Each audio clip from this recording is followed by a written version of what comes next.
Hello viewers, আসসালামু আলাইকুম। আশা করছি আপনারা সকলেই ভালো আছেন। তো ভিউয়ার্স, আজকের এই ভিডিওতে আমি আপনাদেরকে দেখাবো কিভাবে আপনারা খুব সহজে আপনাদের হাতে থাকা মোবাইল ফোন অথবা ল্যাপটপ থেকে ঘরে বসেই আপনাদের জমি জমার খাজনা প্রদান করতে পারবেন। তবে ভিডিওটি শুরু করার পূর্বে আপনাদের কাছে আমার ছোট্ট একটা রিকোয়েস্ট, আপনি যদি এই চ্যানেলে নতুন দর্শক হয়ে থাকেন বা এখনো পর্যন্ত যদি আমার এই চ্যানেলটিকে সাবস্ক্রাইব না করে থাকেন, তাহলে অবশ্যই চ্যানেলটিকে সাবস্ক্রাইব করে সাবস্ক্রাইবের পাশে থাকা বেল আইকনটিতে একটা ক্লিক করে রাখবেন এই জাতীয় গুরুত্বপূর্ণ ভিডিওগুলির নোটিফিকেশন সবার আগে পেতে। তো ভিউয়ার্স, এর জন্য সর্বপ্রথম আপনি আপনার মোবাইল ফোন অথবা ল্যাপটপ থেকে যে কোনো একটি ব্রাউজার ওপেন করবেন। তারপর আপনি সেখানে সার্চ করবেন land.gov.bd লিখে। তো land.gov.bd লিখে সার্চ করলে আপনাদের সামনে এরকম একটা ওয়েবসাইট শো করবে।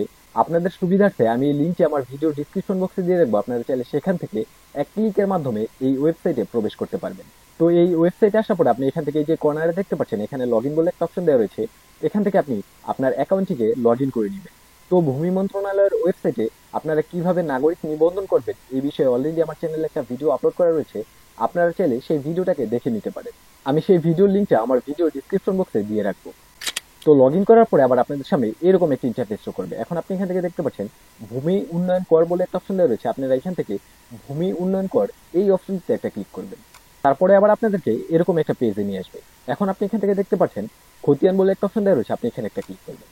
তো খতিয়ানে ক্লিক করার পরে আবার আপনাদের সামনে এরকম একটা ইন্টারফেস শো করবে। আমার এখানে আগে থেকে একটা খতিয়ান অ্যাড করা রয়েছে এবং এই খতিয়ানটা কিন্তু অনুমোদনও করা রয়েছে। তো আমি এখন এখানে আপনাদেরকে নতুন একটা খতিয়ান অ্যাড করে দেখাবো।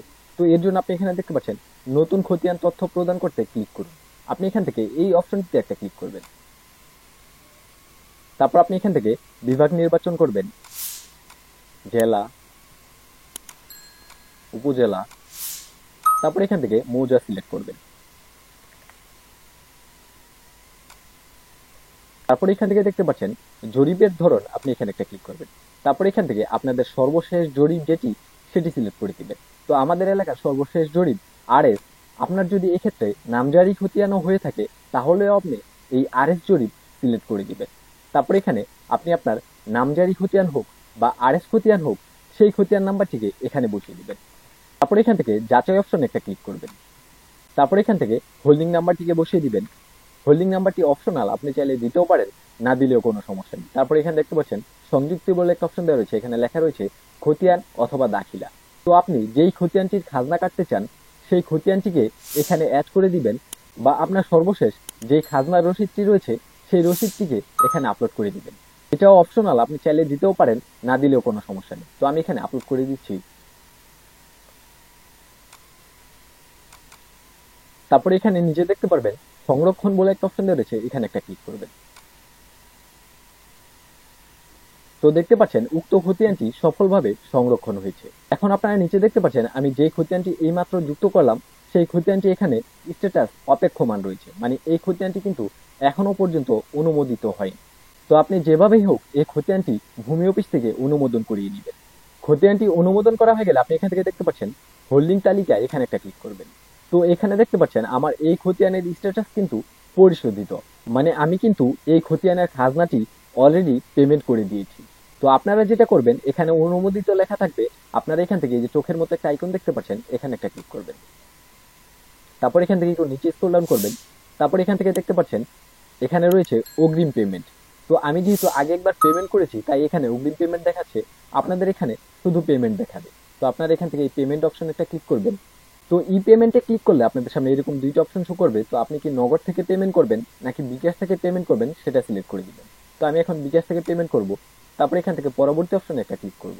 তারপর এখানে আপনি আপনার বিকাশ অ্যাকাউন্টের নাম্বারটিকে বসিয়ে দিবেন। তারপর এখান থেকে কনফার্ম অপশনে একটা ক্লিক করবেন। তারপর আপনাদের মোবাইল ফোনে একটা ওটিপি কোড পাঠানো হবে, সেই ওটিপি কোডটিকে এখানে বসিয়ে দিবেন। তারপর এখান থেকে আবার কনফার্ম অপশন একটা ক্লিক করবেন। তারপর এখানে আপনাদের বিকাশ অ্যাকাউন্টের পিন নাম্বারটিকে বসিয়ে দিবেন। তারপর এখান থেকে আবার কনফার্ম অপশন একটা ক্লিক করবেন। তো কনফার্ম অপশনে ক্লিক করলেই কিন্তু আপনাদের বিকাশ অ্যাকাউন্ট থেকে টাকাটা কেটে নেওয়া হবে এবং আপনাদেরকে একটি খাজনা রসিদ দেওয়া হবে। তো আমি দেখিয়ে দিচ্ছি। তারপর পেমেন্ট করা হয়ে গেলে আপনি এখান থেকে দাখিল অপশন একটা ক্লিক করবেন। তারপর এখানে দেখতে পারবেন এরকম দুইটা অপশন শো করছে, আপনারা এখান থেকে বিবরণ এখানে একটা ক্লিক করবেন। এখন দেখতে পাচ্ছেন আপনাদের খাজনা রসিদটা কিন্তু এখানে শো করছে, আপনারা এখান থেকে এই রসিদটাকে প্রিন্ট করে নেবেন। তো ভিউয়ার্স, এইভাবেই কিন্তু খুব সহজে আপনারা আপনাদের হাতে থাকা মোবাইল ফোন অথবা ল্যাপটপ অথবা কম্পিউটার থেকে নিজে নিজেই কিন্তু আপনাদের জমি জমার খাজনা পরিশোধ করতে পারবেন।